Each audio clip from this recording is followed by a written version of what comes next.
오늘은 실제 수술 받았던 분의 사진을 좀 비교해서 이분이 이제 어떻게 달라졌고 어떤 걸 수술 후에 얻으셨는지에 대해서 얘기해 드리는 시간을 갖도록 하겠습니다. 환자분은 20대 여성분으로서 일단 환자분이 원하시는 거는 눈에 있어서 좀 흐릿한 느낌이 난다. 또한 이제 쌍꺼풀이 제대로 접히지가 않기 때문에 원래는 뭐 쌍꺼풀 액, 쌍꺼풀 테이프를 쓰셨는데 제대로 유지가 되지 않고 뭐 겹주름이 생기고 좀 또렷하지 않다, 이런 거에 대한 이제 불만이 있으셨던 분이셨고요. 원하시는 건 하나의 이제 또렷한 쌍꺼풀을 갖고 싶다. 눈 크기에 있어서도 눈뜨는 힘을 개선을 해서 조금 더 또렷하고 큰 눈을 갖고 싶다. 부가적으로는 트임까지 함께 하셔서 눈 크기를 마지막까지도 좀 크게 하고 싶다는 게 요청 사항이셨고요. 다른 사항으로는 코에 있어서 매부리가 심하기 때문에 옆면에서의 모양이 예쁘지 않다. 또한 정면에서는 코가 뚱뚱해 보이고 날렵한 느낌이 없다. 여기에 대한 개선점을 요청을 하셨던 분입니다.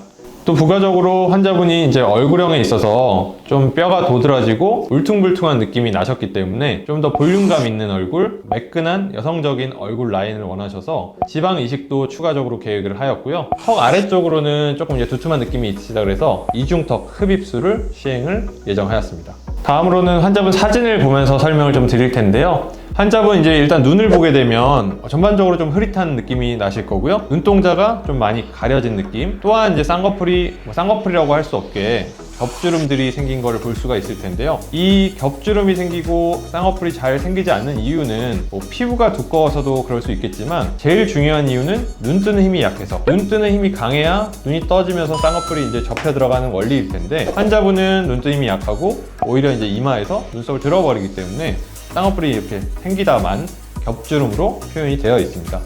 따라서 환자분은 매몰, 비절개로는 조금 힘든 경우가 되겠고요. 절개를 해서 남는 피부도 일부 제거를 하면서 쌍꺼풀이 잘 생길 수 있도록 해주는 방법을 선택을 하였습니다. 또한 뒤쪽을 보면 눈꼬리가 살짝 이제 올라가면서 귀 아랫부분이 가려져 있기 때문에 비미트임을 통해서 마지막 눈 크기까지도 키워드릴 예정이었습니다. 또한 코를 보시게 되면 전체적으로 뭐 낮다는 느낌은 아닌데 아래쪽을 보면 약간 퉁퉁한 느낌, 좀 복코의 형태를 띠고 있을 텐데요. 옆모습을 보면 이 코끝이 아래쪽으로 좀 눌리면서 이런 날개 연골들이 옆으로 퍼지기 때문에 실제로 수술할 때는 코끝의 연골을 위쪽으로 좀 뽑아 올려서 높이도 맞추고 정면에서 봤을 때는 조금 더 날렵한 느낌을 내도록 계획을 하였고요. 또한 전체적인 얼굴형을 보면 이런 이제 눈뼈 위쪽으로는 들어간 느낌, 또한 눈 밑에 꺼짐, 팔자의 꺼짐, 옆볼의 꺼짐 등이 이제 느껴지기 때문에 이런 것들을 좀 부드럽게 메꿀 수 있도록 지방 이식을 계획을 하였고요. 옆에서 보면 턱 라인에 지방이 많지는 않지만 조금 더 갸름한 형태를 원하셨기 때문에 턱 밑 아래쪽으로는 약간의 흡입을 계획을 하였던 환자분입니다. 자, 다음은 수술 후 직후 사진이죠. 수술 후 다음날 사진이 될 텐데 실제로 붓기가 이제 상당히 제일 많이 올라오는 날이 될 텐데요. 이분은 뭐 특히 조금 여러 가지를 하셨기 때문에 붓기가 더 많다고 생각을 하시면 될 것 같고요. 이 사진을 이제 보여드린 이유는 각각에 붙어있는 뭐 테이프라든지 부목이라든지 이유가 있어서 이제 붙어있는 거라서 일단은 뭐 눈 수술을 하셨기 때문에 눈 주변으로 피딱지도 많고 뭐 붓기도 많을 거고요. 특히 이제 뒷미트임 수술을 하시면 뒤쪽으로 이제 실밥이 있기 때문에 이 위쪽 실밥은 눈 안구랑 닿을 일이 없지만 뒤쪽의 실밥은 안구랑 닿고 쓸리게 됩니다. 일종의 물집 같은 거죠. 흰자가 좀 부풀어 오르는 걸 볼 수가 있고요.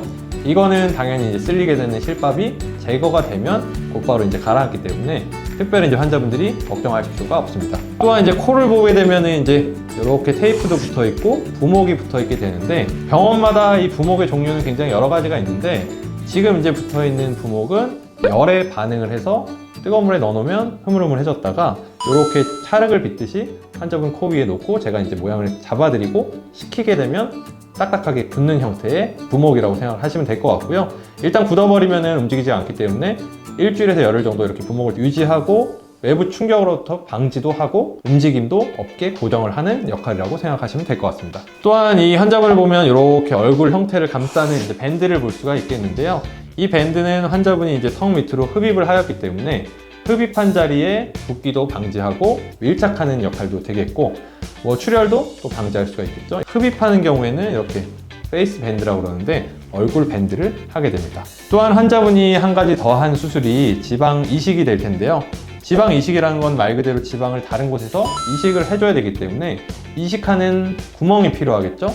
이 구멍이 뭐 절개를 하고 이럴 필요까지는 없겠지만 주사바늘 구멍을 뚫고 하는 거기 때문에 이 주사 바늘 구멍이 잘 아물도록 보험 역할을 하기 위해서, 그리고 이제 테이프들 붙어 있는 것들이 보이실 텐데, 이런 것들이 한 2, 3일 정도 유지가 되면서 조그만 구멍이라도 흉터가 없게 유지를 해주는 역할이 되겠고요. 댓글에 이제 지방 이식을 할 때, 특히 뭐 다른 부위보다도 이마 지방 이식을 할 때 어느 부위를 통해서 지방 이식을 하게 되냐, 이런 이제 질문을 하는 걸 한번 이제 보게 돼서 설명을 드리자면, 저 같은 경우에는 이렇게 이제 눈썹 쪽을 통해서 위쪽으로 보통 지방 이식을 하게 됩니다. 길이가 모자라서 이런 위쪽에 필요할 경우에는 이런 헤어라인 가까이에 이제 구멍을 뚫고 이식을 하는 경우도 많은데, 이런 위쪽을 통해서만 아래로 하게 되면 가끔 가다가는 이 눈썹이 딱딱한 이제 보호대 역할을 하게 되는데, 여기를 지나쳐 버리는 경우도 가끔 발생이 됩니다. 그렇게 되면 이제 지방이 눈 쪽까지도 흘러내리게 되기 때문에, 이러면은 사실 상당히 이제 과정이 좀 골치 아파지고 좀 눈두덩이가 퉁퉁한 느낌이 날 수가 있기 때문에, 꼭 안전을 위해서 눈썹 방향에서 위쪽으로 하는 걸 저는 이제 선호를 하게 되겠고요. 최근에는 뭐 대부분의 원장님들이 이런 이제 방법을 선호를 하신다고 생각을 하면 좋을 것 같습니다. 자, 다음은 수술 후 7일째 사진이 되겠는데요. 이미 이제 일주일째 됐기 때문에 부목이라든지 테이핑 같은 거는 다 제거가 된 상태고요. 쌍꺼풀 라인만 봐도 붓기가 상당히 많이 빠진 거를 확인을 할 수가 있습니다. 이렇게 이제 좀 긴 분은 열흘째, 빠른 분은 일주일째 부목이라든지 실밥을 다 제거를 할 텐데요. 실밥과 이런 이제 붙어 있는 것들만 제거가 돼도 또 뭐 세안이라든지 메이크업이 가능하기 때문에 어느 정도 일상생활이 이제 가능한 시기가 됐다, 이렇게 생각을 하실 수가 있겠고요. 결과만 봐도 어느 정도 윤곽이 보이는 타임이라고 볼 수가 있을 텐데요. 환자분 같은 경우에는 일단 눈 수술을 하셨기 때문에 눈 주변의 붓기는 조금은 남아있지만 하루째에 비하면 상당히 많이 빠진 걸 확인을 할 수가 있고요. 하루째에는 붓기가 너무 많기 때문에 이게 이제 눈매 교정을 해서 눈이 커진 건지 뭔지 알 수도 없지만, 이미 일주일째만 돼도 훨씬 이제 동공이 선명하게 보이고 라인도 깨끗하게 접히는 걸 확인을 할 수가 있습니다. 다만 뭐 절개로 하셨기 때문에 이런 붓기가 싹 빠져서 원하는 결과가 나올 때까지는 2, 3개월이 소요가 되겠지만, 어느 정도 이제 덜 예민하신 분이라면 메이크업 하시고 웬만한 약속 잡고 일상적인 생활을 할 수 있는 시기를 확인을 할 수가 있습니다. 코 같은 경우에는 붓기 빠지는 게 사실 더 빠른데요. 매부리 제거나 이런 게 들어갔기 때문에 이런 누르스름한 멍은 주변에 퍼져 있을 수가 있습니다. 다만 이런 것들은 뭐 메이크업으로 커버가 이제 쉽기 때문에 조금 더 생활하는데 큰 문제는 되지는 않을 걸로 생각이 되고요. 눌리지 않아야 된다든지 강한 운동을 하면 안 된다든지 이런 주의사항은 조금 남아있는 시기이기 때문에 일상적인 생활은 좀 가능하겠지만 강한 운동이나 그런 이제 눌릴 만한 행동은 좀 삼가해야 될 시기라고 생각을 하시면 됩니다.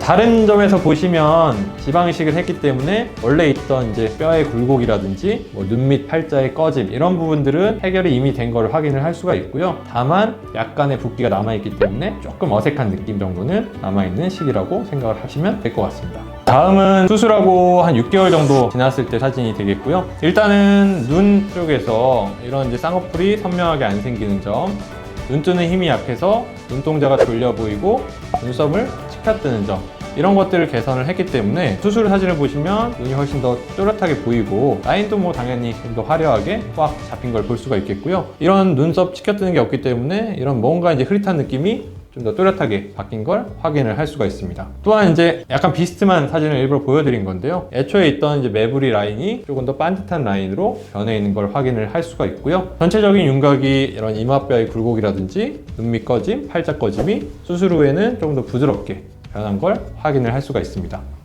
자, 오늘은 20대 여성분의 별개 눈매 교정술, 비미트임, 코 수술, 지방 이식, 지방 흡입술에 대해서 얘기를 드렸는데요. 환자분이 조금 멀리 사시는 분이라서 자세히는 설명을 못 드렸지만 실제로 이제 수술 후 결과를 보시면 눈이라든지 코 라인이 굉장히 또렷해지고 날렵해진 걸 확인을 할 수가 있고요. 얼굴 윤곽도 지방 이식을 통해서 조금 더 부드러워진 걸 확인을 할 수가 있었습니다. 중간 과정에 궁금하신 사항들을 자세하게 설명을 드렸기 때문에 좀 수술을 계획하시는 분들이라면 중간 과정이라든지 치료 과정 이런 거를 좀 참고할 수 있는 영상이었으면 좋겠습니다. 감사합니다.